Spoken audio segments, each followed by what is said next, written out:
Assalamualaikum warahmatullahi wabarakatuh. Waalaikumsalam. Alhamdulillahirabbil alamin wassalatu wassalamu ala asrofil anbiya'i wal mursalin wa ala alihi wa sahbihi wa rasulillahi ajma'in. Allahu alaihi wasallam dengan kata Allahumma sholli ala Muhammad wa ala ali Muhammad. Bapak Ibu yang saya hormati, terima kasih atas kehadiran Bapak Ibu. Kemudian untuk pagi ini mulai dari jam 10.30 sampai nanti insya Allah jam 4 kita bersama-sama dalam ruangan ini untuk belajar ya Bapak Ibu ya, yang mana kegiatan ini merupakan kegiatan pembahasan pelatihan mendalam yang kami bertiga ikuti. Di satu bangku itu Bapak Ibu harus temukan partner.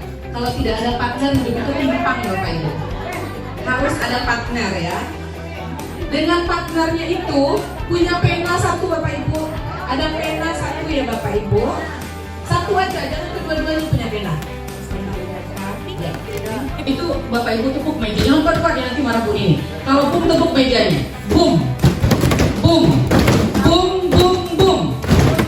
Oke, mantap.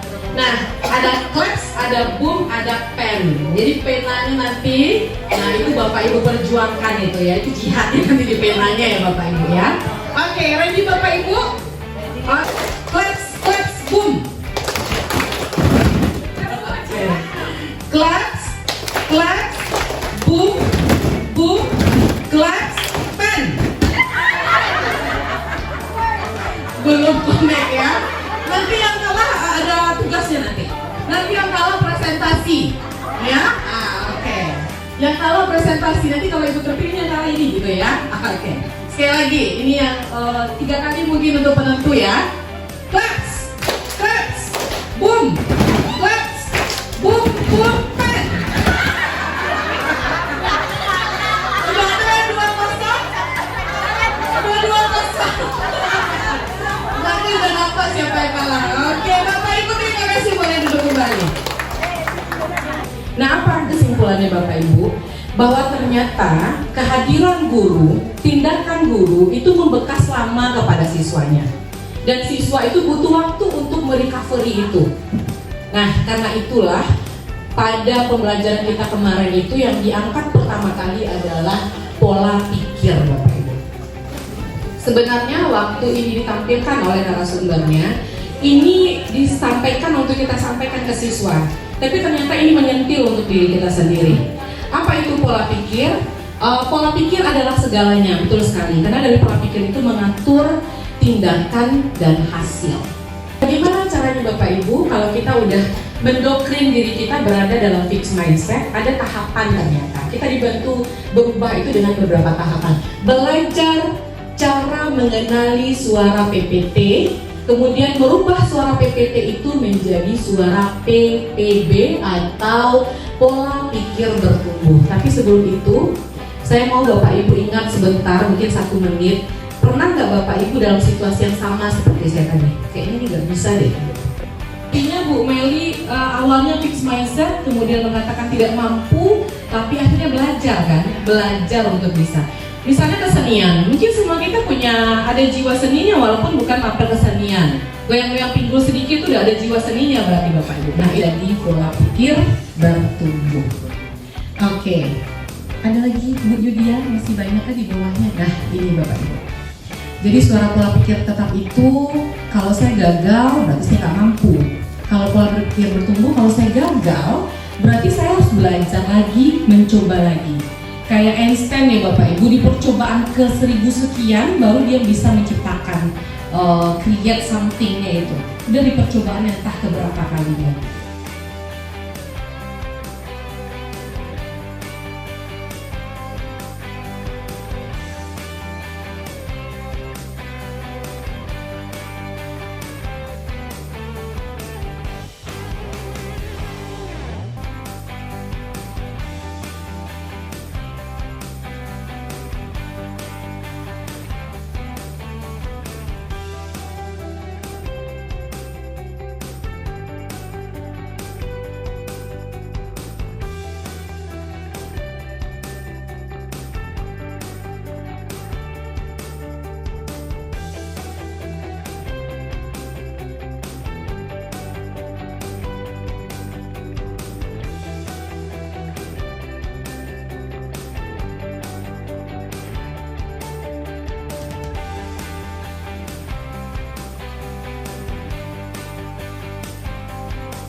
dinamakan pembelajaran mendalam. Jadi pembelajaran mendalam ini Bapak Ibu bukan model pembelajaran, tapi merupakan pendekatan pembelajaran Bapak Ibu. Kalau saya lihat-lihat pendekatan PM ini, kalau dulu kita berkiblat ke Finlandia, kalau sekarang ke Australia Bapak Ibu.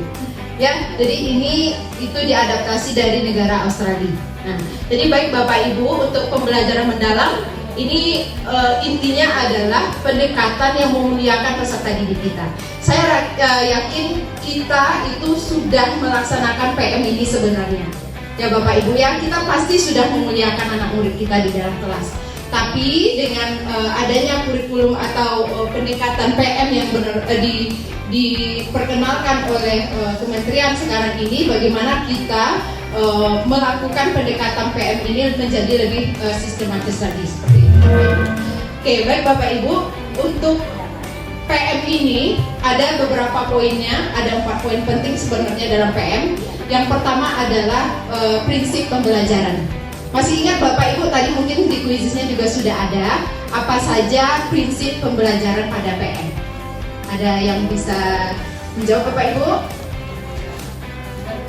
Ya. Silakan Miss.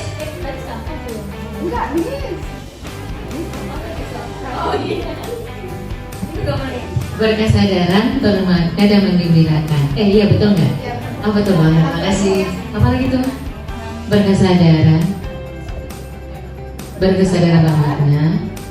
bermakna dan menggembirakan. Jawabannya benar ya Bapak Ibu ya. Jadi prinsip PM itu ada 3 Bapak Ibu. Ada berkesadaran, kemudian bermakna dan menggembirakan. Kerangka pembelajaran pada PM itu ada 4.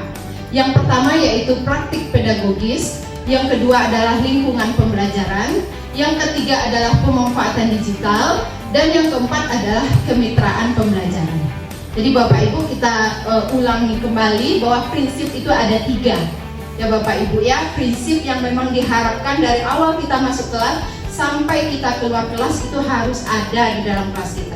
Yang pertama ya adalah berkesadaran, yang kedua bermakna, yang ketiga adalah menggembirakan. Kita tidak akan mengulas DPL ya Bapak Ibu ya. Kita mulai dulu prinsip pembelajaran mendalam. Jadi mulai dari berkesadaran, bermakna, dan menggembirakan. Bapak Ibu, 3 prinsip ini ada tulisan kecil di bawahnya ya. Penerapan prinsip pembelajaran mendalam dapat terjadi secara terpisah ataupun simultan dan tidak harus berurutan. Itu ya. Jadi tidak harus diawali dengan berkesadaran. Tidak Bapak Ibu. Bapak Ibu masuk kelas terus tiba-tiba baik anak sekarang kita main games dulu. Itu sudah menggembirakan kan pasti sama anak-anak. Nah, jadi tidak harus coba apa pelajaran kita minggu lalu. Biasanya kalau anak-anak awalnya sudah belajar fisika terus masuk ibu matematika langsung bertanya seperti itu biasanya pusing Bapak Ibu. Nah, saya yakin Bapak Ibu pasti punya trik khusus untuk masing-masing kelasnya seperti apa supaya pembelajaran itu lebih menggembirakan. Pergi ke lapangan lakukan senam. Jogging olahraga yang tidak mahal. Wujudkan pembelajaran mendalam melalui guru profesional. Mantap banget. Ternyata ya Bapak Ibu pengen ketahui ya, ternyata kalau kita lihat dari perencanaan itu apa yang berbeda kira-kira? Iya, template-nya. Apa lagi kira-kira? Ada profil lulusannya. Profil lulusannya. Apa lagi kira-kira? Sudah coba scroll dan lihat. Apa mah? Kerangkanya. Oke. Apa lagi? Kemitraannya. Kita juga sudah membuat sendiri RPP atau modul. Siapa yang bisa? Siapa kira-kira Bapak Ibu yang bersedia bisa melihat dari template tersebut? Kira-kira apa yang membedakan? Sepertinya Ibu Tessa dan Bu Rosalina bertahap. Jadi dipahami sama siswa dulu, kemudian diaplikasikan, kemudian direfleksikan. Jadi itu dilakukan secara bertahap sebagaimana siklus tadi. Dia siklus memahami, merefleksi, dan memahami, mengaplikasi, dan merefleksi. Nah, sementara prinsip yang tadi itu masuk di awal masuk, di inti masuk, di penutup masuk. Jadi jika Ibu bertanya, kalau saya bertanya kepada anak-anak, bagaimana kabarnya hari ini anak-anak pas awal pembelajaran, itu adalah refleksi awal pembelajaran, bukan dalam merefleksi inti pembelajaran. Jadi tolong dibedakan. Jadi kalau Bapak Ibu tanya, apa kabarnya, apakah bahagia hari ini di awal pembelajaran, itu bukan kategori merefleksi di inti pembelajaran Bapak Ibu. Tekankan itu. Jadi memahami, mengaplikasi, dan merefleksi yang 3 tadi, yang bertahap tadi, yang scaffolding tadi ada di inti pembelajaran. Nah, sementara di kegiatan penutup apa? Kegiatan penutup menyimpulkan. Nah, itu tidak ada lagi yang kegiatan penutup itu menyimpulkan, menyampaikan tugas untuk pertemuan berikutnya, itu di kegiatan penutup. Jadi kegiatan tetap ada 3, awal, inti, penutup. Di awal itu ada pertanyaan pemantik, ada stimulus awal, kemudian di inti tadi boleh kasih lagi stimulus untuk memahami, mengaplikasi, merefleksi, dan yang terakhir itu adalah penutup menyimpulkan pembelajaran. Nah, kira-kira model pertanyaan merefleksi itu bagaimana? Misalnya begini, apa yang kamu rasa kurang terhadap materi yang kamu pelajari hari ini? Itu salah satu contoh pertanyaan refleksi itu Bapak Ibu. Bagaimana anak yang sudah dipintarkan oleh guru di sekolah, dia bisa menguasai materi yang Bapak Ibu berikan. Tapi bagaimana pula harapan kita, dia bisa mempraktekkan dalam kehidupan sehari-hari dari konsep-konsep yang kita pelajari. Baik Bapak Ibu selanjutnya, mungkin kalau saya hanya Bapak Ibu mungkin terkait dengan visi dan misi yang berhubungan dengan pelajaran mendalam Bapak Ibu, yaitu pendekatan yang menempatkan murid sebagai pusat pembelajaran, bukan sekedar, jadi siswa itu bukan sekedar hanya untuk menghafal lalu dia mendapatkan nilai yang bagus, yang tinggi, tapi tidak, lebih jauh mereka bisa memahami. Mungkin sebelum ini Bapak Ibu, mungkin konsep kita tentang pembelajaran itu lebih terarah kepada bagaimana besok kita ujian, bagaimana belajar menghafal sehingga nilainya bagus-bagus. Anak yang nilai tinggi, nilai bagus tidak dikatakan anak pintar, anak yang baik dan sebagainya. Namun Bapak Ibu, dari terjemahan revisi kurikulum 2000 kurikulum Merdeka, ada yang namanya pelajaran mendalam yang khusus nanti Bapak Ibu, di mana lebih fokus kepada bagaimana anak-anak itu Bapak Ibu setelah mereka memahami pelajaran-pelajaran Bapak Ibu sampaikan sampai dia mendapatkan nilai yang baik, lalu diharapkan bagaimana dia bisa mempraktekkan di dalam kehidupan nyata sehari-hari Bapak Ibu. Misalnya Bapak Ibu guru matematik mengajarkan 2 tambah 2 sama dengan 4, tapi kadang-kadang hari ini kan ada juga orang salah, 2 tambah 2 bisa 5, bisa 3 dan sebagainya. Tapi bagaimana anak-anak bisa diajak menjadi seorang yang jujur, bisa mempraktekkan nanti dalam kehidupan nyata apabila telah dia masuk ke dunia kerja, dia ketarakan menjadi orang-orang yang jujur. Artinya Bapak Ibu, 2 kali 2 ya sampai 2 tambah 2 sama dengan 4. Tapi namun kenyataannya hari ini Bapak Ibu banyak kita lihat di mana-mana orang yang banyak menyalahartikan pemahaman belajar. Setelah dia masuk ke dunia kerja, banyak terjadi penyimpangan yang dilakukan karena aplikasi dari proses pembelajaran tidak mendalam. Maka hari ini Bapak Ibu disebut dirancang oleh pemerintah bagaimana supaya pembelajaran itu benar-benar bisa mengakar, menjiwai anak-anak yang telah memahami konsep-konsep pembelajaran, dia bisa mempraktekkan di dalam kehidupan sehari-hari.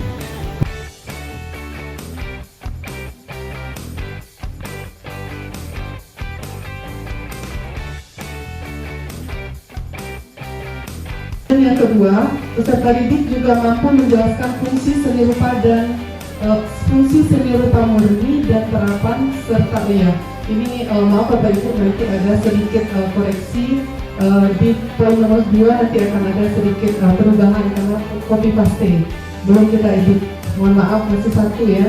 Berikut di nomor 2 yaitu praktek pedagogis, ada 3 pembelajaran berbasis masalah, yang kedua pembelajaran kontekstual, dan yang ketiga yaitu diskusi dan kolaborasi. Baik, yang ketiga mitra pembelajaran.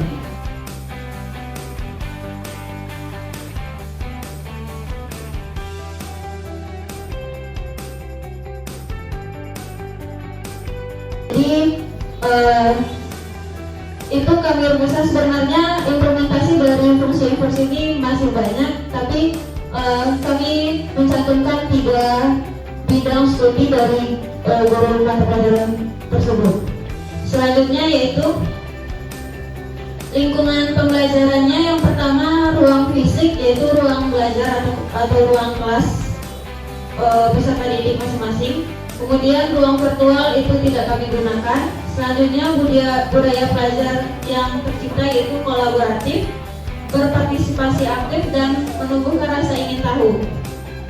Kemudian pemanfaatan digital dalam perencanaan yaitu pembuatan bahan ajar, dalam pelaksanaan yaitu penggunaan media PowerPoint. Metodenya cooperative learning, diskusi kelompok. Di bagian ketiga mitra pembelajaran. Di bagian ini saya kurang yakin ini ada pembina ekskul karena di mitra pembelajaran kebetulan saya mengajar bahasa Jepang. Saya tidak tahu bahasa Jepang tentang kazoku, keluarga. Bahasa Inggris Indonesia. Berarti di sini saya tulisnya mapel bahasa Inggris dan bahasa